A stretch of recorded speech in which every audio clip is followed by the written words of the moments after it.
So they really gave white folks an excuse to wear dashikis in the summer, huh?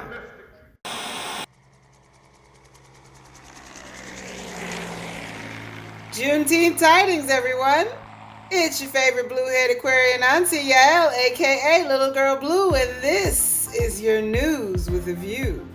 Up first, Americans are celebrating the holiday that no one asked for. That's right, it's a happy Juneteenth on American soil today. I'm sure the Juneteenth definitions have been run into the ground for you by now, but what's one more time gonna hurt? For those of you unfamiliar with the great holiday that we're celebrating today, Juneteenth commemorates the day some Texas general was like, "What are y'all doing here? You've been free for 2 years now." It's basically the celebration of the world's most overdue unemployment letter. Oh yeah, and supposedly the end of slavery. Except due to complex property and inheritance right laws, there are some places in the US where slavery was still in existence up until as early as 1963. Temporally, around the same time Brad Pitt and Johnny Depp were born. And of course, how could I forget places like Texas where prison labor is still used as slave labor today? It's literally the worst holiday you could possibly choose to recognize. Especially when you consider that most states don't even want to teach critical race theory, which addresses the effects of slavery to this day. Speaking of denial, a big economic warm welcome is due for our friend inflation. That's right, all eyes were on the Fed this week and how they plan to address the issue, with Fed Chair Jerome Powell seemingly being the only voice of reason amidst the old men in bow ties, and Janet Yellen.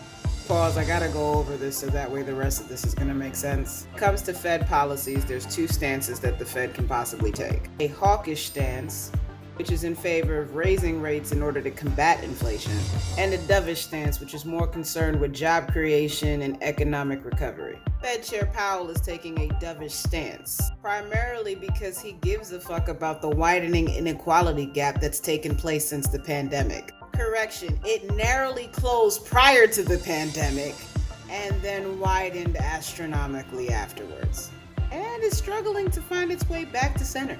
But with rising prices affecting everything, including consumer goods, it looks like Powell's rate plan is largely contingent upon how companies decide to pay their people well in order to get that unemployment to continue to trend downwards. This man's an optimist at heart, isn't he?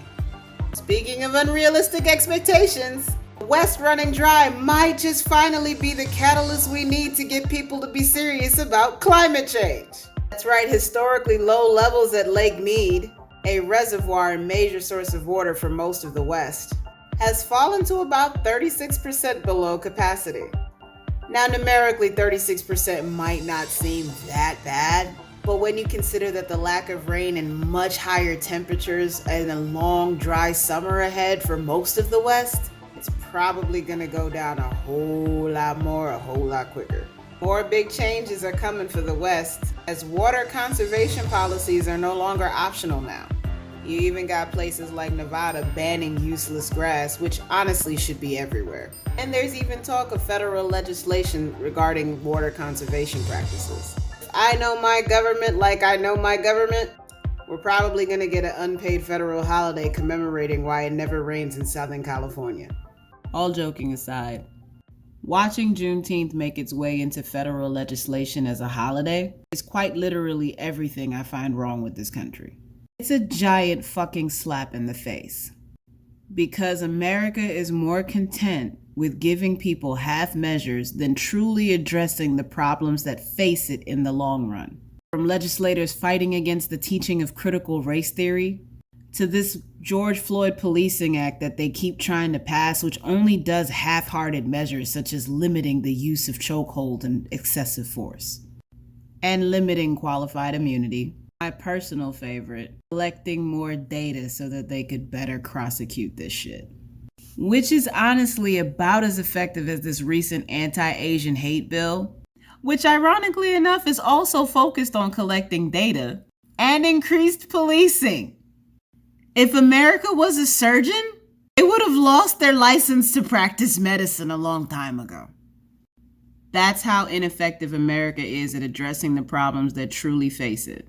Because instead of doing real work, like uncoupling public education funding from property taxes, or addressing the widespread corruption that takes place inside of the criminal justice system.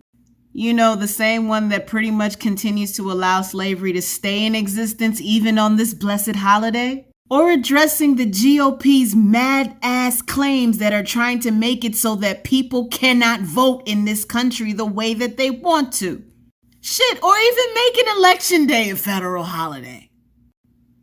They want to sing Lift Every Voice and Sing on Capitol Hill in kente cloth. And the thing that concerns me about this is that as resources start to become more minuscule, continued supply chain disruption, critical resources like water dwindling down because of climate change, America's refusal to address the problems that ail it is going to create a nice foundation for insane practices later on down the line when we're conserving said resources that are going to disproportionately affect everyone who is non-white. Oh yeah, and of course poor people, also known as the poor whites. But hey, at least I got fried chicken. What do y'all think the logistics would be of setting up a corporate underground railroad? Domestic treason, treachery is the worst vice